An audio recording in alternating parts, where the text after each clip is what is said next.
Hey, Peter, do you want to hear some trivia? Oh, mate, I love a good game of trivia. Guess what happens when a chook and two pelicans get together? What's that, mate?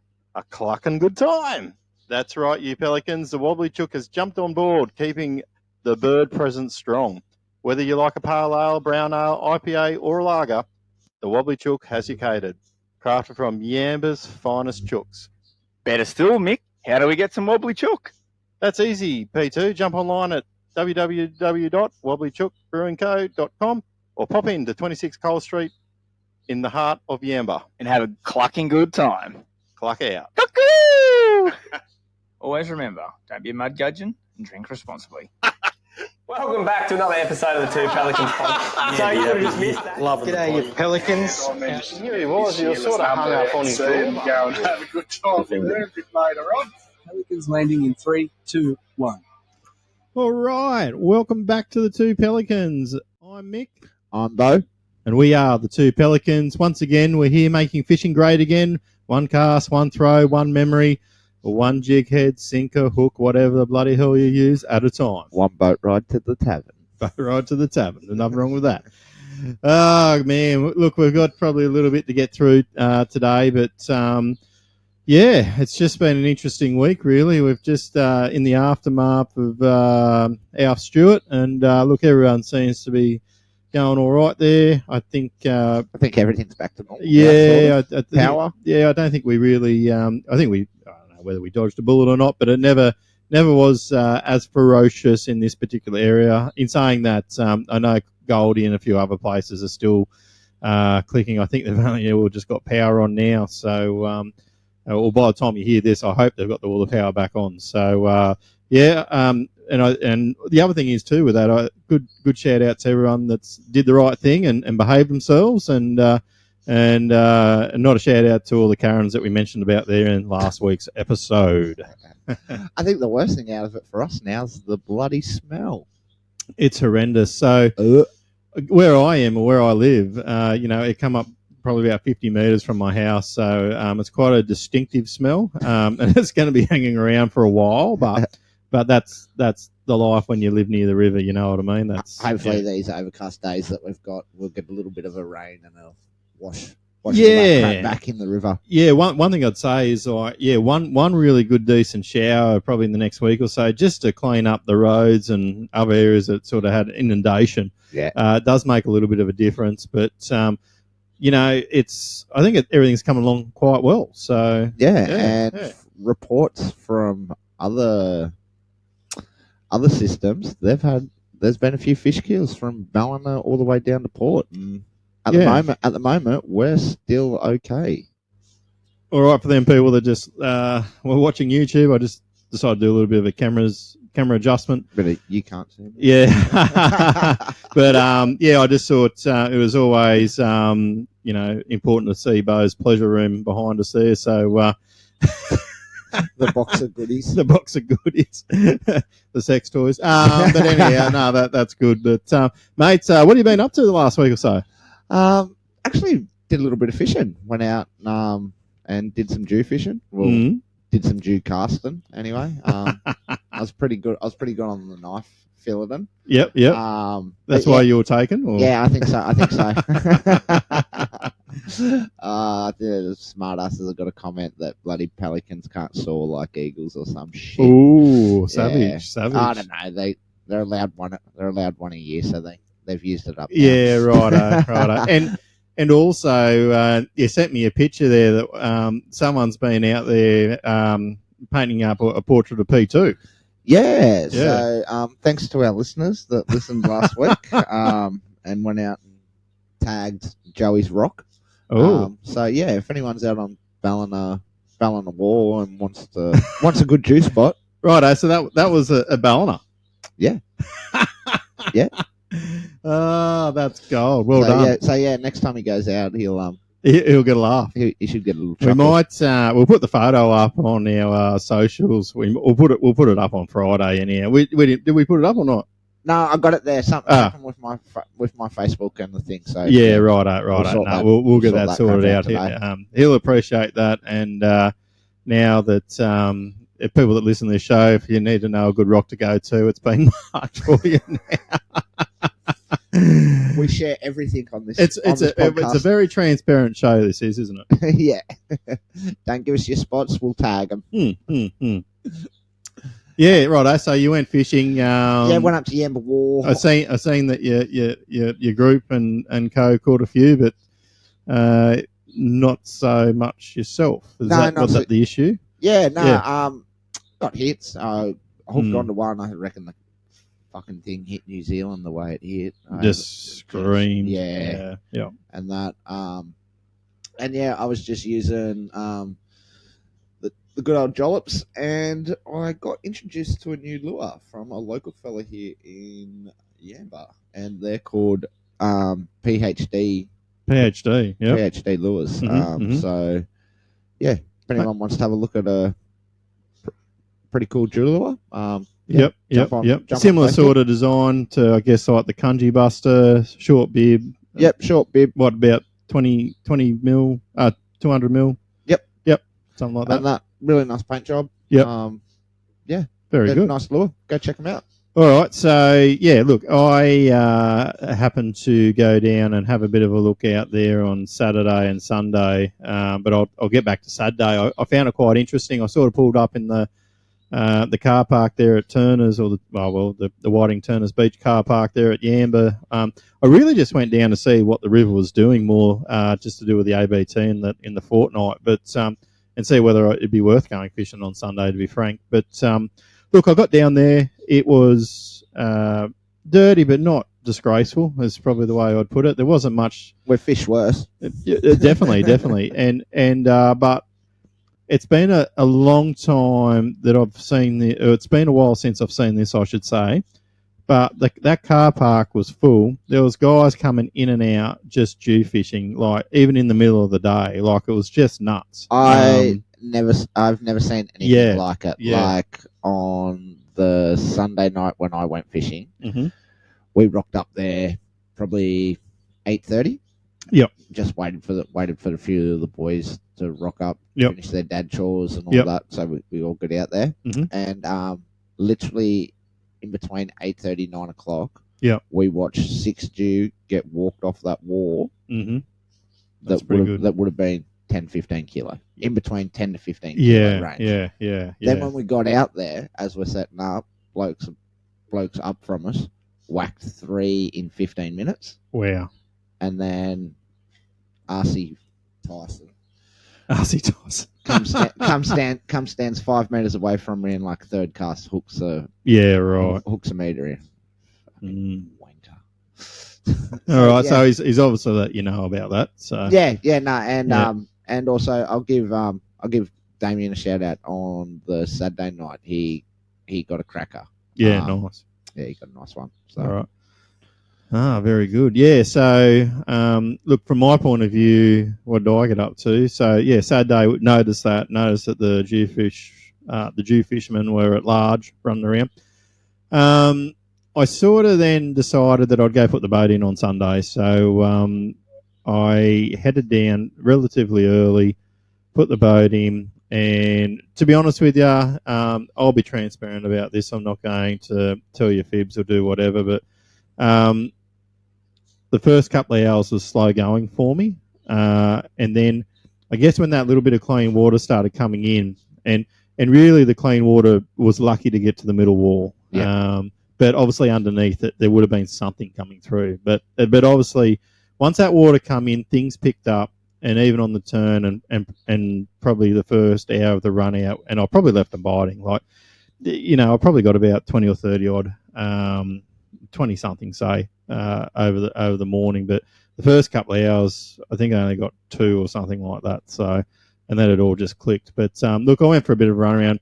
I did want to go sort of see if I could scope anything out, like with the Jewfish as such. So I did go play on the riverside of the wall there over in Iluka, and then come back in and looked at the middle wall. But I have to be honest, I didn't see a lot of anything exciting on the scope. So don't get me wrong, I could see brim, and I could see something else there, but it was potentially probably just mullet. But it was interesting to see, and whether and how them fish sort of hang at the time of them floods. Like, Yeah, it must have been. It'd be interesting to see if the Jew moved in on certain parts of them sort of day and tide. And look, they probably did. I just didn't see them. And I had a quick flick. I threw a couple of vibes in that, but nothing really jumped on them. So Yeah, well, I found it weird when I was cleaning them.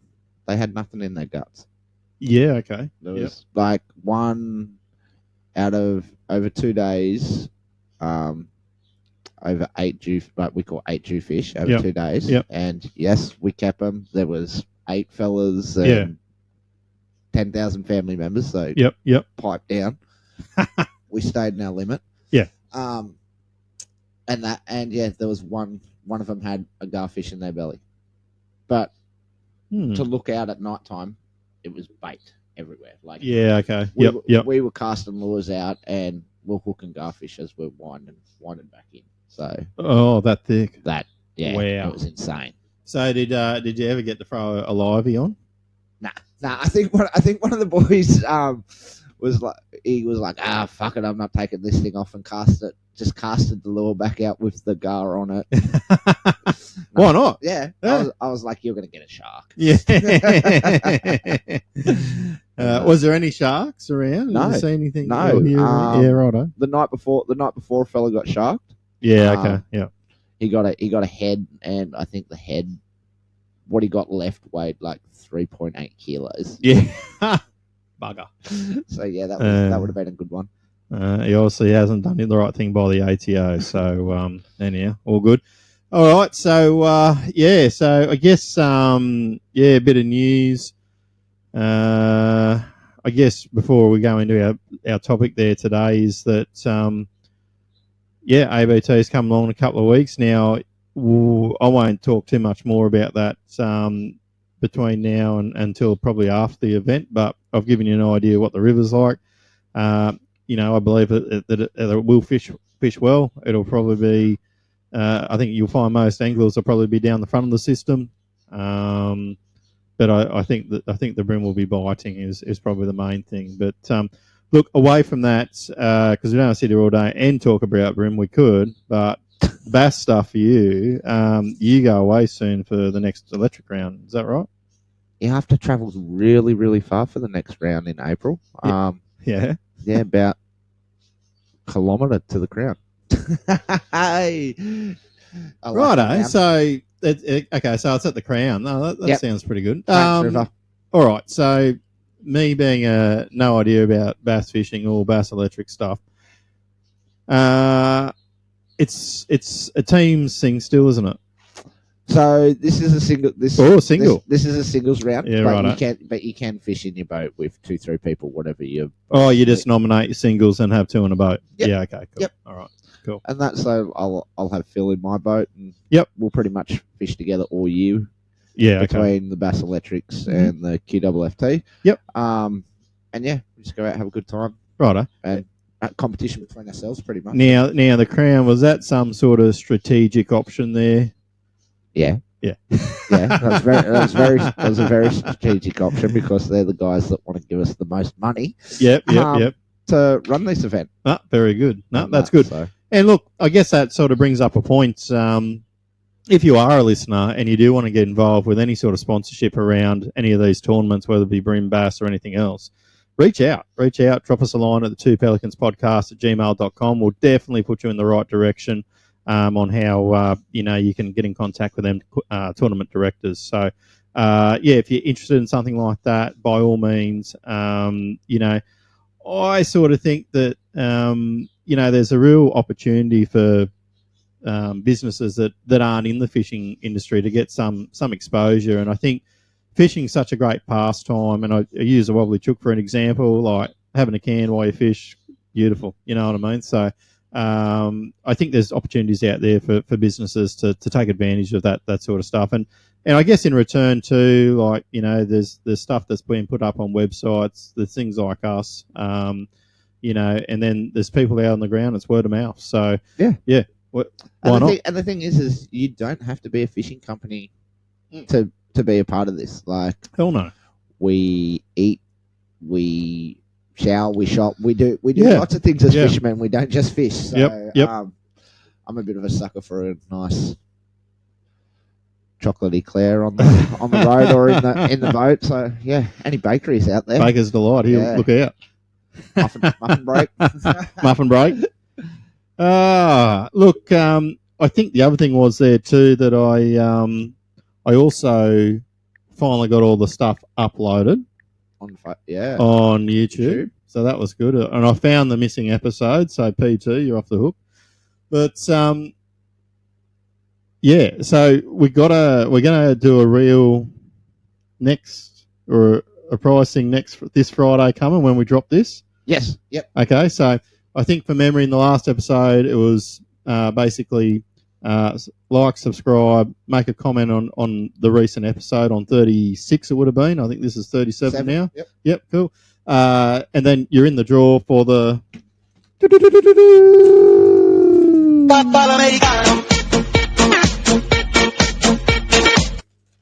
Daiwa Bait Junkie prize pack. So yeah, go ahead, do that. We'll probably draw it maybe Saturday morning. I think that's a good idea. Just to make sure you guys have got 24 hours. Yeah. Oh yeah, I was going to do that.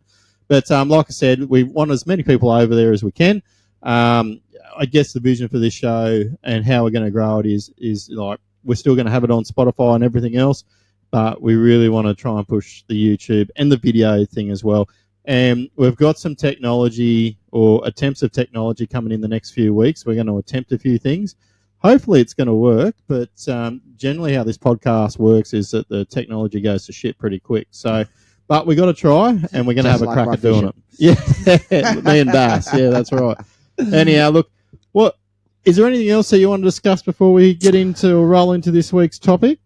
Shout out to Mr. Chris Hickson, been named captain again for the Australian Bass Championships for this year. Congratulations, man. It's 4 years and 20 odd years plus experience in Australia and the world. So yeah, so I guess the $1 million question is who's going to be in the team, and because there is a new person coming. There is a new person coming. Yes. You've got the goss. There's a new team member coming. Okay. You heard it here at the Two Pelicans Podcast. Look at that. And I don't know. For some reason, I don't know why, but I think I'm probably completely wrong and blowing wind out my ass here. But I don't know. For some reason, I've got a feeling it could be Keegan. Okay. And that. Ooh. I don't know. I know he wants to go over to the USA and wants to have a bit of fish over there. But look, the list of great anglers in Australia that could go over there and join that team is huge. Oh, look, there's a lot of fellas that could chuck in there. Yeah, and look, Joe and I spoke at this, at some length there some time ago, and I think we made these comments on air that, and I think we talked to Coney about it as well potentially when we spoke to him, was that how this works or how who gets nominated, how's it work, is there a point system, like all this kind of stuff. What's the rigor around it? You know what I mean? Yeah. So yeah, I think there was some sort of answers there. I know what I would say is that unless you could throw Carl Jochimson in, it was probably maybe the strongest team that you could have put on paper from Australia anyhow, in my sort of opinion. Now, people will tell me that I'm wrong, and what would I know, because I don't fish for bass. But, I think of them names, and I think that they've done, consistently well. And what they've done in the sport here back home, they definitely deserve their spot. So, so that was good.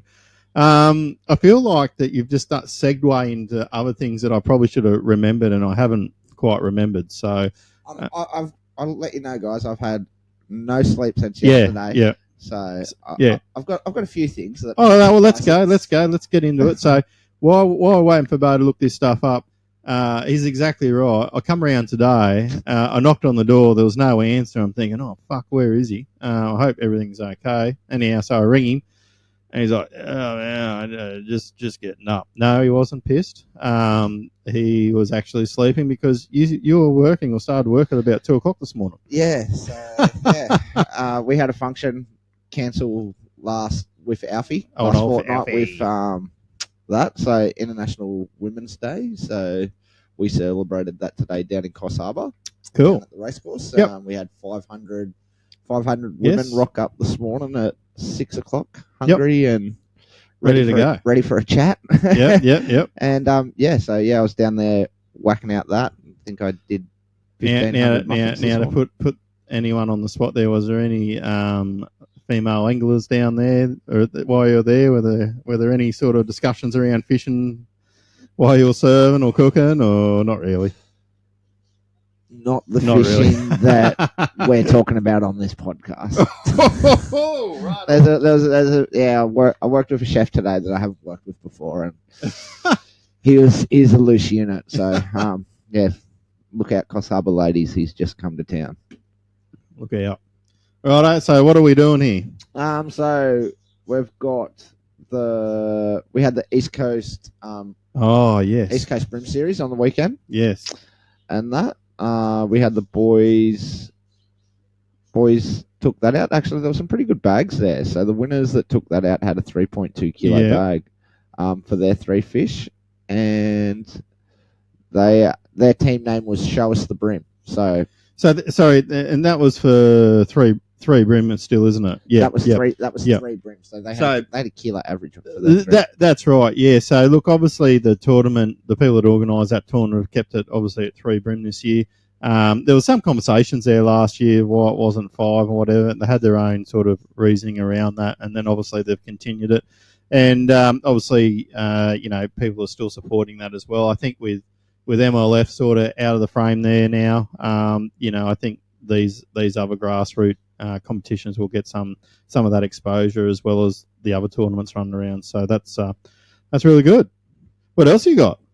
We obviously haven't done anything this week. I thought we were going to go a different way with this show, and now we just took a right-hand turn. As we do. We had the Australian Freshwater Masters. Oh, this is at Lake Moala, is that right? Yeah. Yeah. So we had the master champion angler was Josh Comp. Yeah. He did really well. So his total points were 8,283 points, consisting from Glenbourne of 1,921 points, Windermere of 2,864 points, and then cracking Moala at 3,500. All right, so can we dive into this a little bit, or we might discuss it next time on the show? Is I've sort of never really rolled my eyes on this. So I've known about this. Yeah, right. Since I become good friends with Corey Goldie. Oh yeah. He's done these a few times, but this is one event I would like to go do. So what we're looking at there, they fished 3 dams. Yep. And obviously the overall, Josh was the winner of that. However they do their points or whatever, but and that's it. So that's 24th Australian Freshwater Masters. So it's been going for 24 years, I'm guessing. Yep. Right. Well, there you go. And then so for example, Glenbourne's bass, Windermere's yellowbelly. Oh right. Yeah. So that's why it's like the freshwater masters. Yeah. One of each. Yep. Master of the freshwater. Yeah. I had a bit of a brain moment there, just thinking you just catch cod anywhere, because all I was saying was Moala and just thought, cod. I would love to see one of these mystery cod come out of Glenbourne. There's cod in there. They were illegally stocked back there. Yeah. In the 80s, early 90s. But yeah, there's there you go. Big cod in Glenbourne. Send us a message if you caught one. Yeah. There's no messages coming. Is there a Loch Ness monster there or what? Come on. Actually, well, yeah. I found a funny fact about this on the weekend. Do you know what they think the Loch Ness monster is now? Big eel? Penis whale. A penis whale. Yep. Is so it's a whale it's a whale. It's a whale's penis. They reckon it's a sperm whale that came upside down. And it's his cock turned over. You heard it here first. Nessie is not real. You must have had a few chooks when that one was getting told, eh? It was a whale penis. I like that. That was pretty funny, I thought. Righto. Look, let's just get on to a bit of news and probably the topic of the week, and that is the 2025 Bassmaster Classic. Now, I'm going to get this wrong again, but we'll go to air on the Friday. We'll go there on the Friday.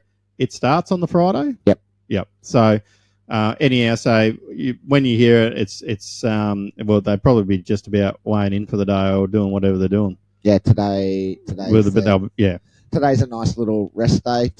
Tomorrow, which is Thursday, will be their last practice day. Yep. And then they go out, have big dinner night and all that. I think the boys there today are picking up goodie bags, going around to the sponsors. Yeah. They're wheeling around bloody trolleys. Yeah. They walk in there empty-handed, and the next minute they're walking out with a bloody beach trolley filled up to the rim. But one thing I did like to see today is that they get this nice little wooden trophy, but before that they get given this little black bag, and in this black bag is a belt buckle. Oh, like a big Texan one. Yeah, like a big Texas. I've just rolled a bull. Yeah. I'm a real boy. And it's this big cool rodeo belt buckle, which I thought was pretty cool. So a nice little momentum down there at Texas where everything's bigger. That was nice. Joe? No, I'm you not. good? No, You're not well. No, You're struggling. Struggling a bit today. That's all right. Nothing against Wobbly Chook. I love you guys, but she's been a big day. Cheers, guys. And then I think he'll have his big dinner, the big dinner with all the crew, and that over next night. So yeah. So look, just as a bit of a thing, I think what we'll do is I might try and reach out to one of these guys through this, and I might just do it at home. If not, I'll get P3 to do it. But we probably just want to capture, and we might just do a special edition somewhere maybe next week. So I haven't spoken to P3 about it yet, but we might just do a little short thing where we've got some listeners over there at the moment, which is really good. We've had some guys that we've called out in the show in the past there. We've got some other guys that are big supporters of the show and have sent messages in as well. So thank you very much. And we wouldn't mind trying to hear from them, and we're going to try and hear from them. It's just we've probably got to work with their time difference. So now while we do this in what I call Bo's happy time, is 11:30 over there. So if we do get them, they're probably going to be as pissed as nits, and they're probably going to make no sense. And I'm going to have to edit stuff that I don't really want to have to edit. So we might just do it at a time that gets them maybe in the morning sometime when they're good. Yeah, when they're on the coffees and cream, not the frothies. Yeah. Okay. So all right. So Fort Worth 2025 Bassmaster Classic.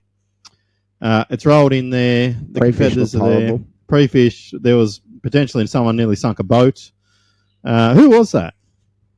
Some unlucky fucker. Yeah, right. I didn't know who it was, and I thought was it Milligan that posted something about it, or yeah. Okay, so.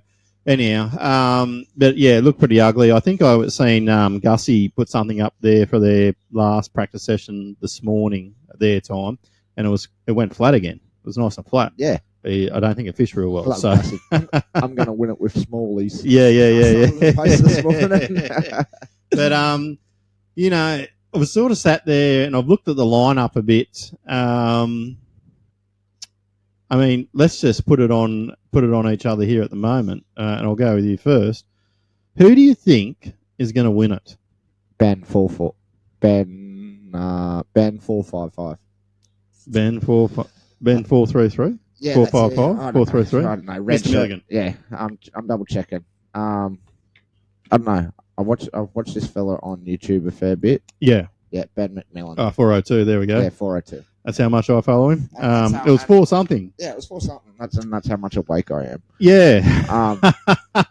Yeah, look, he went out and said something ridiculous that I'm not coming in unless the fish are 6-7 pounds, which was just to get a bit of publicity behind him and a bit of traction and that going. But he's literally going out there to swing for the fences. So if that pays off for him, But let's just It'll be good. we just should have and I don't know the answer to this, and I'm not going to look it up now. But my assumption with this is that it's a $200,000 prize still, and second, third, and fourth, or whatever, they don't really get a massive amount of money, if anything, do they?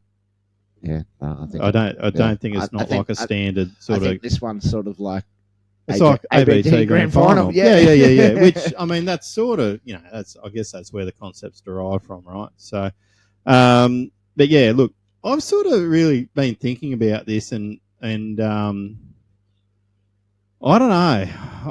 I feel I'd like to see Lee win it. It's probably not the best time of year for him. He is a Texan, so there's a couple of Texans fishing. I think himself, Mr. Zaldane, and I just can't think of who the other guy was. I think there might be two more, actually. But look, I personally follow Lee quite a bit. I like the work that he does. I like how he approaches his fishing. I like that he likes to have a can or a bud. There's some, other than I'm not a great fisherman, but we do like a can after fishing. So, but look, away from that, he to me is someone that I enjoy sort of watching through the YouTube channel that I follow, as well as Carl. And I'm not, obviously we want Carl to win because he is, we're his number one supporter. But if someone was to ask me, who do you think could win it? I feel like Lee's probably due for something. Yeah. And it's sort of in his home state. So I don't know. I feel funny, but if not, definitely Carl. I wonder if there's going to be any DQs. Well, that's a topic that they need to fix up, isn't it?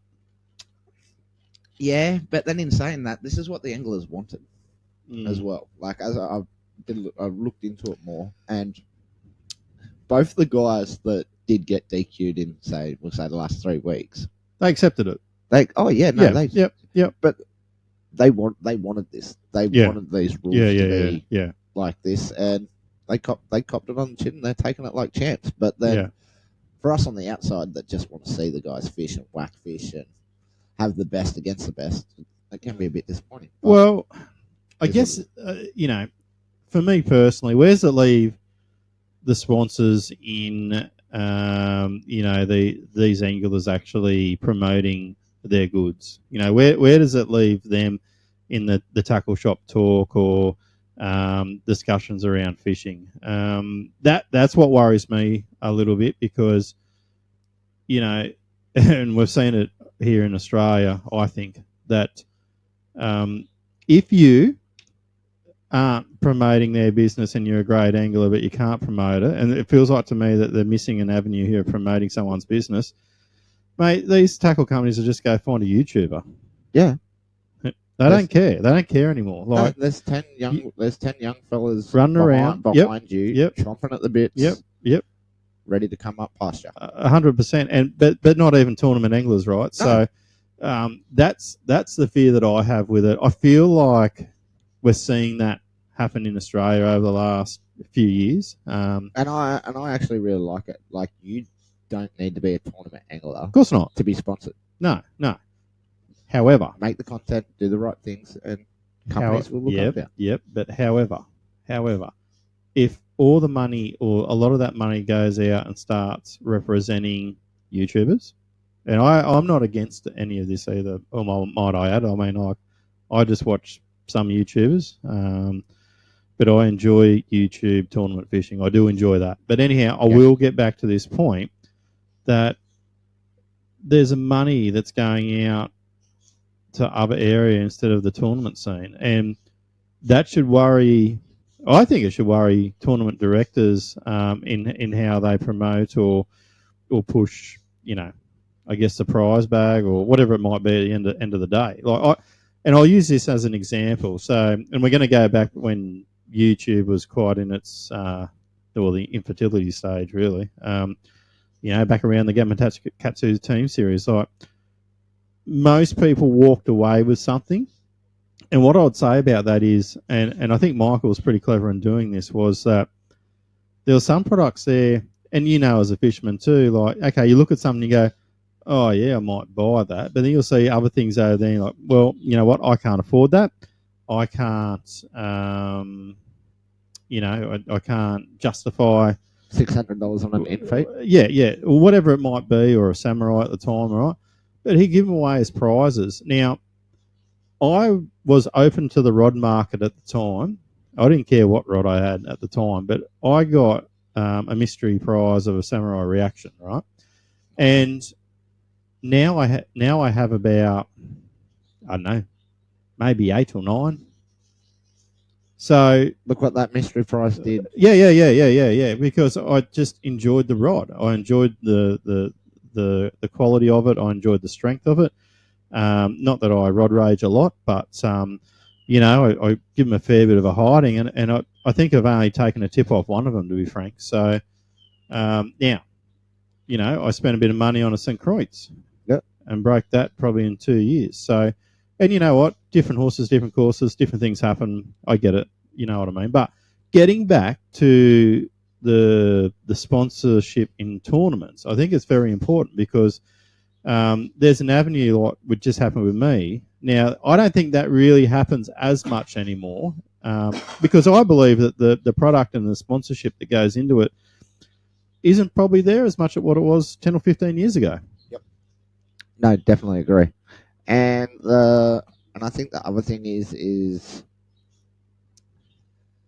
it's easier for a business to get their name out and to be recognised and shown through socials and that 100% to what it was 10 years ago. That's right. You could start up a soft plastic business over Facebook, and within a week you've probably got over 1,000 people that have seen it. Yeah, that's right. And I'd probably say with that too that in that space as well, like you had a lot of people come and go. But what's happened over in the States, and I think the tournament guys over in the States have cottoned onto it, is that they have to be good at social media.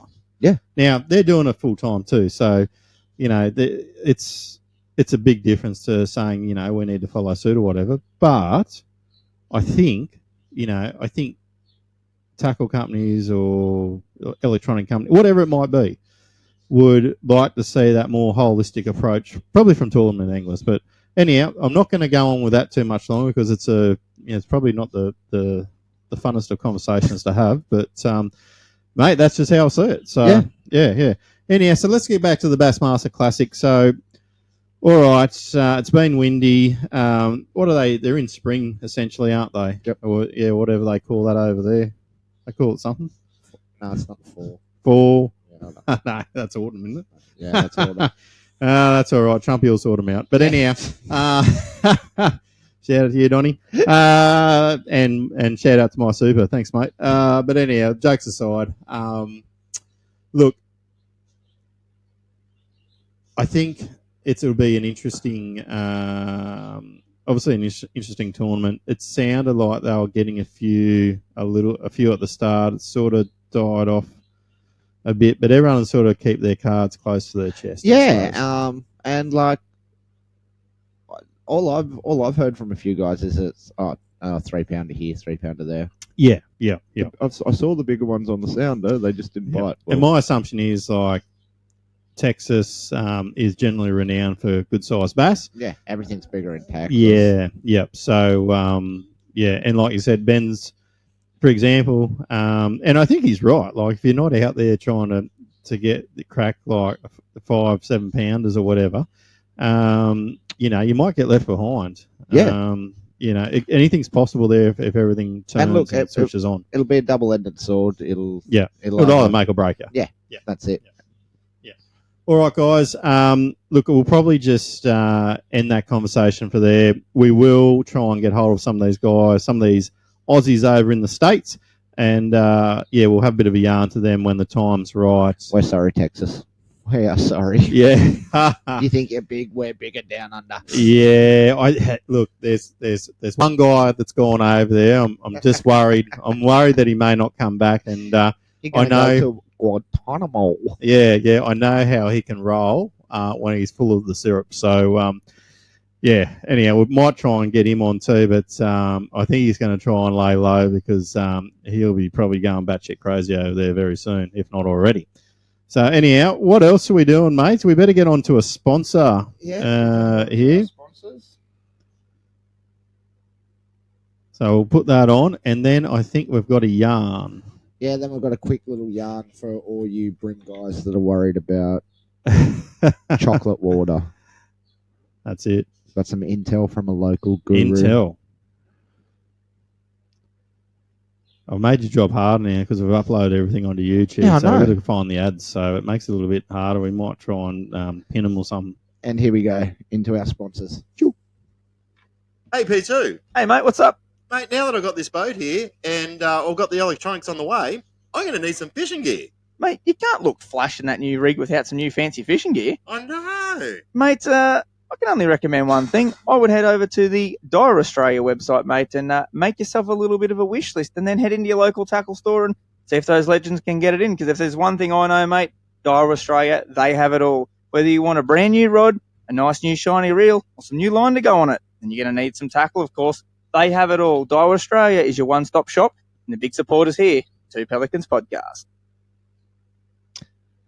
That's it. That's it. And I might just add to that too. Dire has just started their excellent promo again in participating tackle shops that you buy 3 packets of bait junkies or their jig heads, and you get 1 packet free back. So guys, Happy days. Jump onto that real quick. That's a good saving. Yeah. Very good saving and great product. So shout out to you guys. Thanks, Dyer, and thank you for supporting the Two Pelicans podcast.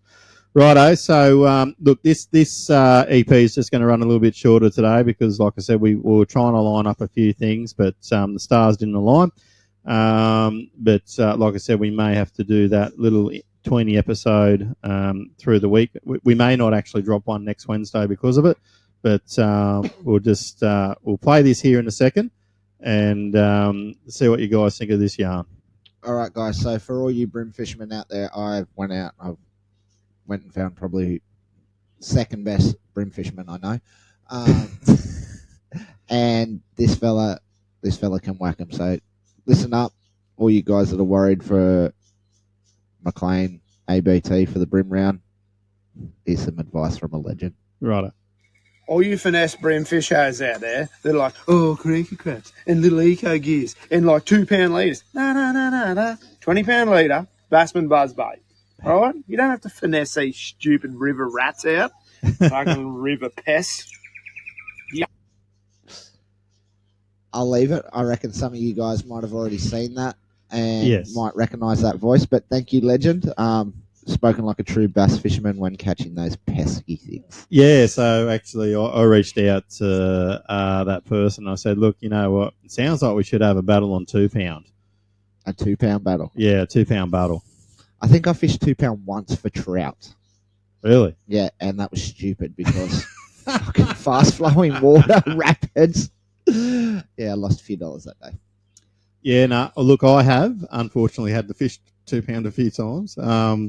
It's not fun. It's time consuming in like fighting the fish because it's I would say a fucking delicate art. But look, yeah, down the front around the Goldie there one year, I just could not get a bite. Backed it down to 2 pound. The fish come on, all good. Now these days, you really can get away with 3 pound. Don't tell anyone. Apparently 20 works just as fine. Yeah. As long as it's got a 2 in the leader, you sweet. Oh, look, if the water's dirty, go ahead and use 20 pound. That's no dramas. But yeah, when it's crystal clear, gin clear water. Yeah, it's sort of one of them things where you got to just go. Yeah, you've got to back it down a bit. So, but like I said, everyone could probably use 20 pound at the Clarence River in a couple of weeks' time. But I don't think it'll be super clean anyhow. So. But yeah, Little Clarence River is going to be pretty busy in the next month. Like, yeah. So comps on. It's the same weekend. Your one, isn't it? Yeah. So the QFFT has a singles bass round ran out of the Grafton Ski Lodge on the same weekend as ABT running. So there you go. And you having a crack at that one? Yeah. Yep. So, is that a teams or singles? That's singles, but yep. I'll be I'll be fishing in the boat with me and Phil. Will be fishing in the boat together, and Oh yeah, you can still do the boat thing. Yep. Yeah, right. yeah. So that and the cool thing about the QFFT, it's 3 sessions, so we get an afternoon session.